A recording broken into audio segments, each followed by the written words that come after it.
Hello friends, I am Kunal and you are watching your favorite channel Information Media. Dear friends, I am here to share the ideas on study, how you study smart or smart ideas for studies.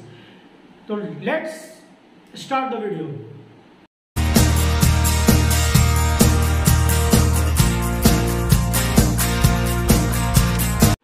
दोस्तों, आप जानते हैं कि किसी भी चीज के लिए हमें सिद्धांत बनाना पड़ता है, फॉर्मुलेट करना पड़ता है, कुछ रूल्स रेगुलेशंस, तो सिद्धांत का पालन करना पड़ता है। तो आपको अगर स्मार्टली स्टडी करना है या आपको कम से कम मेहनत में या अच्छे आइडियाज के साथ आपको आगे बढ़ना है, तो आप उसके लिए भी आपको कोई ना कोई सिद्धांत बनाना पड़ेगा। तो स्मार्ट स्टडी के लिए भी मैंने सिद्धांत बनाया है। तो ये क्या है? SIDDHAANT सिद्धांत। तो आज मैं आपको ये बताऊंगा कि ये सिद्धांत क्या है और इसको एक्सप्लेन करके बताऊंगा। पहले मैंने किस अल्फाबेट के लिए किस वर्ड को यूज किया है वो आप पहले देख लें, फिर मैं डिटेल्स में एक-एक करके आपको हर चीज के बारे में बताऊंगा कि ये यहाँ पे क्यों रखा गया है और इससे हमको क्या समझना चाहिए और हमें ये कैसे काम आएगा हमारे स्टडी में। तो चलिए दोस्तों स्टार्ट कर लेते हैं। तो पहला क्या है? एस को मैंने रखा है किसके लिए? एस फॉर सिलेबस के लिए रखा है। आई फॉर इंटरेस्ट, आपका जो इंटरेस्ट है उसके बारे में मैं सबके बारे में डिटेल बताऊंगा, अभी आप सिर्फ देख लीजिए क्या है। D for determination, D for daily, H for hysteria, A for attitude, AN को मैंने एक साथ क्लब करके बनाया है एवरेज नोट्स, जिसको बोलते हैं संक्षिप्त नोट्स। तो वो मैं आगे डिटेल्स में बताऊंगा इसकी क्या वैल्यू है। T for text book. तो ये क्या हो गया? SIDDHAANT सिद्धांत। तो चलिए दोस्तों सबके बारे में एक एक करके अलग-अलग एक-एक करके आपको डिटेल्स में बताते हैं। दोस्तों सबसे पहला जो वर्ड है वो है सिलेबस। तो सिलेबस क्या होता है? सबसे पहले मैं आपको ये बताना चाहता हूँ कि अगर आपको किसी भी तरह का प्रिपरेशन करना है या फिर आपका लाइफ के लिए अगर कोई भी प्लानिंग करनी है, तो सबसे पहले आपको क्या करना है? सिलेबस उसके बारे में जानना है। मतलब डिमांड क्या है सिलेबस का, मेरा सेंस है यहाँ पे क्या है, उस जो आप जिस क्षेत्र में जाना चाहते हैं या जो आप बनना चाहते हैं या जिसके लिए आप प्रिपेयर हो रहे हैं उसकी डिमांड क्या क्या है, मतलब उसमें कौन कौन से क्वेश्चन आएंगे, क्या क्या आपका उसमें यूज होने वाला है, क्या आपकी सामने वाले की क्या डिमांड है और आपको किसकी तैयारी करनी है, ये आपका बिल्कुल क्लियर होना चाहिए आपके माइंड में। तो सबसे पहले आपको क्या देखना है दोस्तों? सिलेबस क्लियर होने के दो फायदे हैं। पहला ये है कि आपको ये पता चल जाएगा कि मुझे कितना प्रिपेयर करना है, किस लिए प्रिपेयर करना है और क्या क्या उनकी डिमांड है, उसको हम कैसे कर सकते हैं। पहला तो ये आपके दिमाग में बिल्कुल क्लियर हो जाएगा। दूसरा ये कि अगर आपके दिमाग में हमेशा सिलेबस घूमता रहेगा तो क्या होगा कि आप जैसे डेली लाइफ में बहुत सारी चीजें होती हैं जिससे हम नॉलेज गेन करते हैं, बहुत सारी चीजें होती है, घटनाएं होती हैं, न्यूज आप देखते होंगे या फिर न्यूज़पेपर्स पढ़ते होंगे या वीडियोस देखते होंगे यूट्यूब पे। तो आप कहीं से भी अगर आपको उस सब्जेक्ट या उससे रिलेटेड जो आपके दिमाग में चल रहा है कि मेरे ये काम आने वाला है आगे चल के, तो अगर उससे रिलेटेड कुछ भी आप देखेंगे तो उस पर ज्यादा फोकस कर पाएंगे और उसके बारे में आपको चलते चलते बिना हमेशा किताब आपको उठाना नहीं पड़ेगा, बहुत सारे नॉलेज आप ऐसे ही गेन कर लेंगे। तो दोस्तों ये दो फायदे हैं सिलेबस के। तो इसलिए आपको हमेशा आपके टिप्स पे होने चाहिए कि आपको किसके लिए प्रिपेयर करना है, किन किन चीजों से रिलेटेड चीजें आपको ज्यादा फोकस करनी है, ध्यान रखना है। वो आप कहीं से भी सीख ले, जरूरी नहीं कि किताब लेके बैठे तभी आप सीख सकते हैं। आप कहीं आप कुछ देख रहे हैं, कोई घटनाएं देख रहे हैं या कहीं पे कोई डिस्कस हो रहा है या कहीं पे आपने कोई चीजें नोटिस की तो उससे आप सीख ले सकते हैं और आप नॉलेज इकट्ठा कर सकते हैं। तो ये फायदे हैं सिलेबस के। दूसरा क्या होता है? इंटरेस्ट। आपने देखिए होता क्या है, सबसे पहले आपको सिलेबस देखना है, फिर क्या होता है कि सिलेबस देखा आपने और आपको पता चल गया कि अरे इसमें तो मेरा इंटरेस्ट ही नहीं है, तो फिर ऐसे सब्जेक्ट्स को या फिर ऐसे कैरियर ऑप्शंस को आपको नेग्लेक्ट करना है स्टडी के लिए या फिर आगे बढ़ने के लिए इसको नहीं लेना है। क्यों? क्योंकि अगर आपका इंटरेस्ट ही नहीं होगा तो फिर आप आगे की तैयारी अच्छी नहीं कर पाएंगे या आपको उसमें मन नहीं लगेगा। तो इंटरेस्ट भी आपका होना चाहिए। तो पहले आपको ऐसे नहीं है, क्या होता है ना, जब बच्चा टेंथ पास करता है उसमें पूछा जाता है आप क्या बनना चाहते हैं, तो उसको ये पता नहीं रहता है कि यूपीएससी में क्या आने वाला है या डॉक्टर बनने के लिए क्या क्या पढ़ना है, कितनी वास्ट सिलेबस है या फिर कुछ वो क्या बोलता है मैं डॉक्टर बनना चाहता हूँ, तो कोई बोलता है मैं कलेक्टर बनना चाहता हूँ, तो कोई बोलता है कि मैं बड़ा इंजीनियर बनना चाहता हूं और बाद में पता चलता है कि उसका तो उस सब्जेक्ट में इंटरेस्ट ही नहीं था। तो सिलेबस सबसे पहले देखना है आपको कुछ भी सोचने से पहले। उसके बाद आपको सिलेबस देखने के बाद आपको ये पता लगाना है कि आपका इंटरेस्ट है कि नहीं है उसमें। तो सेकंड ऑप्शन क्या हो गया, सेकंड का आपका क्या होगा, इंटरेस्ट। इंटरेस्ट होना बहुत जरूरी है, फिर आप आगे की सोचेंगे। अगर ये दोनों आपका मैच कर रहा है, आपके हिसाब से, आपकी सोच से मैच कर रहा है, तो फिर आपको क्या करना होगा, डी फॉर डिटर्मिनेशन। फिर आपको दृढ़ संकल्पित होना है, दृढ़ निश्चय करना, डिटरमाइंड होना है कि मुझे ये करना है। डिटरमाइंड होने के दो फायदे हैं। एक तो क्या होता है, जब आपने सोच लिया कि मुझे ये करना है, तो बहुत सारी मुसीबतें आएंगी आपको पता है कि स्टडी करने में या किसी भी क्षेत्र में अगर आप कदम बढ़ाएंगे तो बहुत सारी मुश्किलें आएंगी। अगर आप पढ़ाई की बात कर ले तो पढ़ाई जैसे ही आप स्टार्ट करेंगे, आपको सब्जेक्ट तो अच्छा लगेगा, आप शुरू में सोचेंगे फिजिक्स मेरा बहुत स्ट्रांग है, मैथ्स मेरा बहुत स्ट्रांग है, तो मुझे मैथ्स लेना चाहिए, या मेरी हिस्ट्री बहुत अच्छी है। लेकिन जैसे जैसे आप पढ़ेंगे, आप थॉरो स्टडी करने लगेंगे, तो आपको बहुत सारी चीजें पता चलेगी कि इसका सिलेबस बहुत वास्ट है, ये आपसे नहीं हो पा रहा है, या बहुत सारे ऐसे क्वेश्चंस आ जाएंगे जो आपका जो है मेंटली आपको डिस्टर्ब करेंगे, आपको चेक करेंगे, तो आप क्या है उलझन में पड़ जाएंगे और आपको लगेगा कि अरे मैंने गलत डिसीजन तो नहीं ले लिया। तो आपको क्या होना है, हमेशा ऐसी परिस्थिति आएगी तो भी आपको डिटरमाइंड रहना है। दूसरी बात, अगर आपने एक बार सोच लिया कि मुझे ये करना है, या बहुत सारे लोग शौक में बोल देते हैं कि मुझे ये बनना है, मुझे बड़ा आदमी बनना है, ऐसा शौक से बोल देते हैं, ऐसा फैशन होता है बोलने का, बोल देते हैं, लेकिन बाद में देखते हैं कि मेरे से नहीं हो पा रहा है, तो वो क्या होते हैं, बात से डेविएट कर जाते हैं। तो डिटर्मिनेशन जो है आपके लिए बहुत जरूरी है, और डिटर्मिनेशन आपको बहुत बेहद काम आने वाला है। तो आपको इसको पकड़ के रखना है, हर क्षेत्र में किसी भी चीज के लिए आपको ये डिटर्मिनेशन हमेशा काम आने वाला है। तो आपको हमेशा डिटरमाइंड रहना है, ये वर्ड बहुत इंपॉर्टेंट है, इसलिए मैंने आपको इस पे फोकस करके बताया है, इसको मैं स्ट्रेस कर रहा हूं। डी फॉर डेली, डी को क्या है, डेली। ये आपको डेली का मैंने यहाँ पे रखा, वो क्या है, डेली आपको अगर मान लो स्टडी कर रहे हैं या कोई काम कर रहे हैं, तो आपको डेली करना है, चाहे कितनी भी बड़ी मुसीबतें आ जाए, कितना भी घर का सिचुएशन बेकार चल रहा हो, या आपका माहौल अच्छा नहीं है, स्टडी का माहौल नहीं है अगर काम कर रहे हैं, या फिर बिजनेस का ही माहौल अच्छा नहीं है, आप बिजनेस कर रहे हैं, तो कुछ भी हो जाए तो भी आपको ये डेली करना है, आपका जो काम है उसको डेली करना है। तो स्टडी पर हम फोकस करते हैं। तो अगर स्टडी है आपकी, जैसे कजन की शादी हो गई, या आपका ही कोई फंक्शन चल रहा है घर में, या कोई ऐसा काम आ गया, आज आपकी तबीयत भी खराब हो गई, बहुत सारी चीजें हैं, छोटी छोटी बातें हैं जिसके कारण हम सोचते हैं कि अरे यार कल कर लेंगे हम, या बाद में कर लेंगे। नहीं, अगर हम स्टडी कर रहे हैं, पढ़ रहे हैं, तो हमको डेली पढ़ना पड़ेगा। आपको कैसे समय निकालना है, कैसे टाइम निकालना है, ये मुझे नहीं पता, पर आपको ये काम डेली करना पड़ेगा आपको, तभी आप सक्सेस हो पाएंगे। भले आप 2 घंटा ही करें, अगर आप रेगुलर 8 घंटे की स्टडी करें तो आप 2 घंटा ही करें, 1 घंटा ही करें, जितना टाइम मिले, पर आपको ये चीज हमेशा पकड़ के रखनी है, आपको इस पे स्टिक होकर रखना है कि मुझे तो पढ़ना ही है आज। क्यों, आप मैं एग्जाम्पल बताऊं, जैसे कि आप देख लीजिए, आप एपीजे अब्दुल कलाम को ले लीजिए, या फिर प्रणब मुखर्जी को ले लीजिए, वो इतने बड़े होने के बाद भी, इतने बड़े बड़े ओहदे पे रहने के बाद भी, देखिए उनकी मैं एक बार वो इंटरव्यू देखा था, वो बोल रहे थे कि मैं रेगुलरली पढ़ता हूँ, रात को या सुबह को जब भी टाइम मिलता है तो मैं स्टडी करता हूँ। तो जब वो पूरे भारत को संभाल रहे थे, कई अहम पदों पे वो रह के पूरे भारत को संभाले, उसके बाद भी उनको टाइम निकल जाता था। क्या हम एक शादी अटेंड करके, या घर में कोई ऐसा फंक्शन चल रहा है, या कुछ ऐसी परिस्थिति आ गई, मुसीबतें ही आ गई, तो क्या मैं उसको दरकिनार करके क्या हम अपने काम में फोकस नहीं कर सकते? कर सकते हैं, टाइम निकाल सकते हैं। आपको ये डेली वाले जो वर्ड है, इसको भी आपको पकड़ के रखना है। एक वर्ड बहुत इंपॉर्टेंट है, आपको ध्यान से एकदम सोचना है। तो आपको डेली पढ़ना है, डेली पढ़ना है, चाहे जितना भी हो, कम ही समय हो, लेकिन आपको डेली का डेली पढ़ना पड़ेगा। एज फॉर हिस्टेरिया, अब क्या होता है, जब हम जैसे हमारे मन में जब हम स्टडी करने लगते हैं ना, तो कोई सब्जेक्ट हमको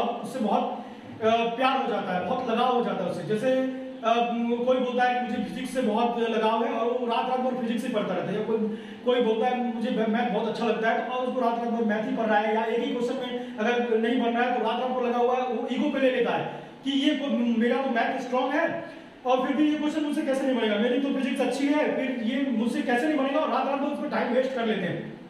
तो आपको एक्सेस में कुछ भी नहीं करना है, हिस्टेरिया नहीं पालना है आपको, मतलब किसी से इतना ज्यादा इमोशनली अटैच नहीं होना है कि आपको नुकसान हो जाए। तो आपको स्टडी करते समय भी ये भी ध्यान रखना है कि आपका जो सिलेबस है, वो हर चीज आपके लिए इंपॉर्टेंट है, किसी एक के प्रति इतना ज्यादा नहीं करना है कि दूसरा इफेक्ट हो जाए। तो ये आपको ध्यान रखना है। दूसरा ये भी है, कभी कभी क्या होता है, हिस्टेरिया ये भी होता है कि मुझे एग्जाम्स पे ये स्टडिया जो वो बहुत इफेक्ट कर जाता है। जैसे अब मान लीजिए फिजिक्स है, तो क्या फिजिक्स है किसी का स्ट्रॉन्ग, या मैथ्स है या इंग्लिश है, तो वो क्या करेगा, इंग्लिश पार्ट से स्टार्ट करेगा, क्योंकि मेरा स्ट्रॉन्ग है तो मैं इसको जल्दी कर लूंगा, तो ऐसे सोच के वो स्टार्ट करता है। अब क्या होता है, कोई क्वेश्चन नहीं बन रहा है तो वो उसी पे लगा रहता है, ये कैसे नहीं बनेगा, ये तो मेरा पढ़ा हुआ है, ये तो मुझे आता है।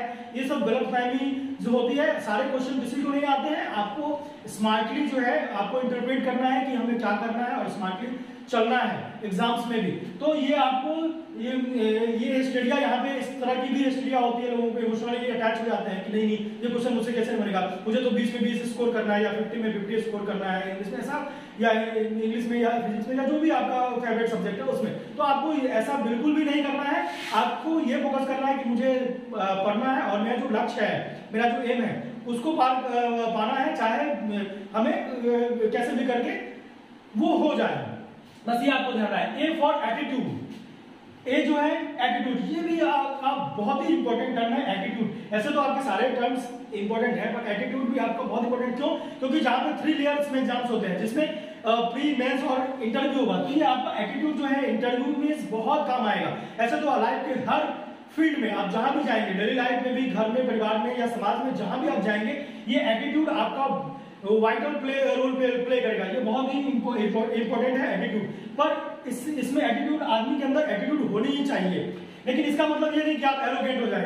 एटीट्यूड का मतलब ये नहीं कि आप घमंड से फूल जाए और एक्स्ट्रा ही आप दिखाने लगे, शो करने लगे कि मैं ऐसा कर रहा हूं। बिल्कुल भी नहीं आना चाहिए। पर आपको एटीट्यूड को राइट वे में ले जाना है। एटीट्यूड क्या होता है, जैसे आपको मान लीजिए आपने बड़े एग्जाम्स के लिए प्रिपेयर किया, आपको जैसे सोचा है कि मुझे कलेक्टर बनना है, तो आपकी सोच जो है वो कलेक्टर के हिसाब से होनी चाहिए। आईएएस की प्रिपेयर करें तो आईएएस के हिसाब से होनी चाहिए। ऐसे नहीं कि आप आईएएस की प्रिपरेशन कर रहे हैं और एक मुगालता पाल लेते हैं कि मैं तो आईएएस की प्रिपरेशन कर रहा हूं, और आप चाय की दुकान पे या समाज में कहीं बैठ के अपना टाइम पास कर रहे हैं, 2-4 लोगों के बीच में अपना ज्ञान बघार रहे हैं और उसमें जीत की खुशी लेते हैं, आनंद लेते रहते हैं। तो ऐसा नहीं करना है आपका, उससे आपका बहुत लॉस हो रहा है। तो इस तरह का एटीट्यूड नहीं करना है आपको। मानसिक रूप से मेरा कहना है कि एटीट्यूड आपका ऐसा होना चाहिए, मानसिक रूप से आप जो चाहते हैं, जैसे आप बहुत बड़े आदमी बनना चाहते हैं, तो बड़े आदमी की तरह थिंकिंग आपकी होनी चाहिए।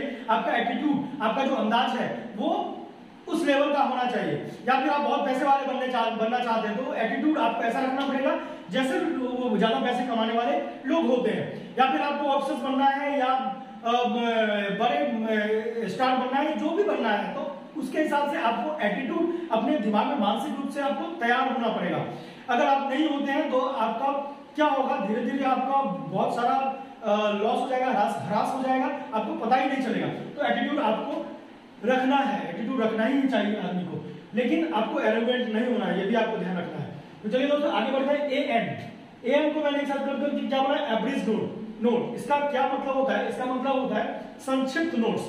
आपको क्या करना है, आप स्टडी करेंगे, जब स्टार्ट करेंगे तो आपको संक्षिप्त नोट्स बनाने पड़ेंगे, क्योंकि ये आपको लास्ट में भी एग्जाम्स के जब आप खत्म होने वाले होंगे या फिर शुरू से ही आपको ये नोट्स बहुत काम आएंगे। क्योंकि आपके पास जो, जैसे बोलते हैं ना, किसी काम करने के लिए हथियार चाहिए, मुझे इक्विपमेंट्स चाहिए, तो ये आपकी सबसे बड़ी अहम रोल निभाने वाली इक्विपमेंट्स हैं। तो आपको एएन जो एवरेज नोट्स, जो संक्षिप्त नोट्स है, ये आपको बहुत ही स्मार्टली बनाना है। इसके बनाने के भी तरीके हैं, ऐसा नहीं है, ये आपका बहुत ही इंपॉर्टेंट, इसलिए मैं इसको थोड़ा डिटेल बताना चाहता हूँ। ये एवरेज नोट्स कैसे बनाएंगे, ये नहीं है कि आप पहली बार ही जो है अपना सिलेबस स्टार्ट किया आपने और आपने किसी बुक को उठाया और उस बुक्स को पढ़ने लगे और नोट्स बनाने लगे। आपको पहली बार में कभी भी नोट्स नहीं बनाना है।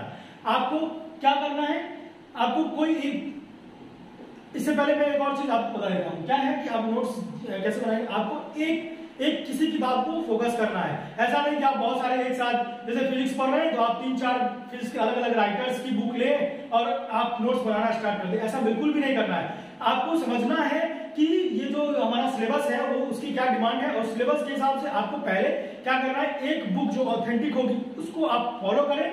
फिर उसके बाद अगर आपके पास टाइम बचता है तो आप डिफरेंट रेफरेंसेस बुक्स पढ़ सकते हैं। तो ये हो गई बुक्स की बात। तो अगर आपने किया तो अब आपको नोट्स कैसे बनाए, तो पहली बार में कभी भी मैं सलाह नहीं दूंगा कि आपको पहली बार में ही नोट्स बनाने हैं। क्यों? क्योंकि जब आप पहली बार पढ़ेंगे तो आपको हर चीज इंपॉर्टेंट ही लगेगी। तो आप अगर बनाने लगेंगे नोट्स तो वो पूरी किताब आप छाप लेंगे, तो कोई फायदा नहीं होगा किताब का। तो आपको क्या करना है, पहली बार में बिल्कुल भी नोट्स नहीं बनाना। हाँ, करना क्या है, जो आपको लगेगा कि ये इंपॉर्टेंट पॉइंट्स है उसको हाईलाइट करते हुए जाना है।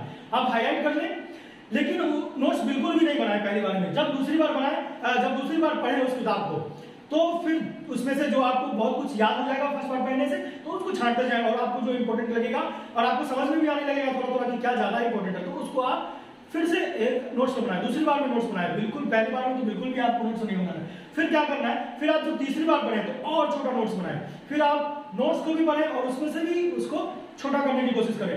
मतलब क्या है कि जब तक आपका एग्जाम आए तब तक धीरे धीरे धीरे करके आप बिल्कुल ही माइक्रो नोट्स पे आ जाए आप, तब आप सक्सेस हो पाएंगे। क्यों? क्योंकि जो बहुत ही इंपॉर्टेंट होगा वो चीजें बस आपके पास बचेगी और बहुत सारी चीजें आपको याद हो जाएगी कंटिन्यूअसली। तो उसमें क्या है, आप उसको ये कर पाएंगे, लास्ट में आपको बहुत काम आएगा। दूसरी बात, T for text book. T for क्या है? Text book. तो मैं ये बताऊंगा कि आप बुक्स बहुत सारी पढ़िए, जितने आपके पास टाइम है या जितना आपका टैलेंट है या जितनी जल्दी आप चीजों को ग्रैब कर सकते हैं उतनी बुक्स का आप यूज करें। पर मैं ये बोलूंगा कि आप टेक्स्ट बुक जरूर पढ़ें। कितनी भी चीजें हो, कितनी भी बड़ी एग्जाम हो या छोटी एग्जाम्स हो, उसमें टेक्स्ट बुक से क्वेश्चंस आते हैं। और अगर टेक्स्ट बुक में क्या होता है ना कि कॉन्साइज वे में लिखा होता है, मतलब बहुत सारी चीजें छोटे छोटे लाइनों में लिखी होती हैं, तो आपको पढ़ने में अच्छा भी लगेगा और ऑथेंटिक होती है। तो टेक्स्ट बुक को आप जरूर फोकस करें, नोट्स बनाने में भी टेक्स्ट बुक को आप फोकस करें। और किसी भी एग्जाम को प्रिपेयर कर रहे हो आप, तो टेक्स्ट बुक को जरूर फॉलो करें। टेक्स्ट बुक आपको बहुत काम आएगी। तो ये आपको मैं इसमें एक चीज और आपको बताता हूँ, डेली में एक चीज मैं बताना भूल गया, वो मैं आपको बता देता हूँ। डेली में आपको ये भी करना है कि आपको डेली स्टडी तो करना ही है, पर स्टडी कैसे करना है मैं आपको बताऊं। एक और पॉइंट है, वो क्या है, डेली आप ऐसा ना करें कि आप जैसे हिस्ट्री पढ़ रहे हैं तो आप कंटिन्यू 1 महीने तक हिस्ट्री पढ़ते रहते हैं,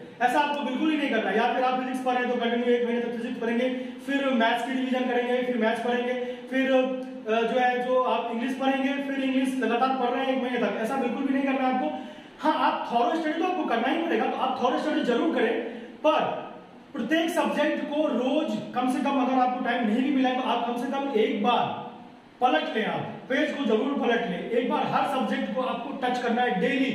इससे क्या फायदा होगा मैं आपको बता रहा हूं। इससे क्या फायदा होगा, जैसे कभी आपने देखा होगा, मैंने भी देखा है कि जब किसी बच्चे से आप कुछ पूछो तो वो बोलेगा, अरे मेरा तो 1 महीना हो गया, मैंने 1 महीना से तो अभी ये इतिहास पढ़ा ही नहीं है, या मैं 1 महीने से ज्योग्राफी पढ़ाई नहीं है, तो मुझे ध्यान नहीं है। जब मैं एक बार मुझे आप रिवाइज करने दीजिए, फिर मैं आप जो भी क्वेश्चन पूछेंगे मैं आपको जवाब दे दूंगा। तो ऐसा बिल्कुल नहीं होना चाहिए, आपको हमेशा प्रिपेयर होना चाहिए। कभी भी एग्जाम्स हो सकते हैं, या आपको हमेशा ऐसा लगना चाहिए कि मेरा प्रिपरेशन पूरा हो चुका है, तो ऐसा करना है। अगर मैं बता रहा हूं, अगर आप थॉरो स्टडी करना चाहते तो आप थॉरो स्टडी करें। जैसे आपने 8 घंटे की रूटीन बनाई है, तो आप 6 घंटे या 5 घंटे तो थॉरो स्टडी करेंगे। आप जो सब्जेक्ट की आपने कर रखी है प्लानिंग कि मुझे आज इसको पढ़ना है डिटेल्स में, तो उसको आप पढ़ें। लेकिन जो लास्ट का 2 घंटा बच रहा है आपके पास, 2 आवर्स या 3 आवर्स या 1 आवर्स ही बच रहा है आपके पास, जो भी बच रहा है, तो कम से कम इतना टाइम जरूर दीजिए कि हर सब्जेक्ट को एक बार आप पढ़ सकें, ताकि आपको बार बार रिवाइज करने की जरूरत नहीं पड़ेगी। आपको लगेगा कि हम उस सब्जेक्ट से टच में हैं और आप हमेशा उससे टच में रहेंगे, तो आपको रिवीजन का डर नहीं रहेगा। और आप हमें तो दोस्तों, ये वीडियो आपको अच्छी लगी तो इसे लाइक करें, शेयर करें और चैनल को सब्सक्राइब करना ना भूलें, ताकि इससे अच्छी अच्छी जो वीडियो आने वाली है वो आपको आपसे मिस ना हो सके।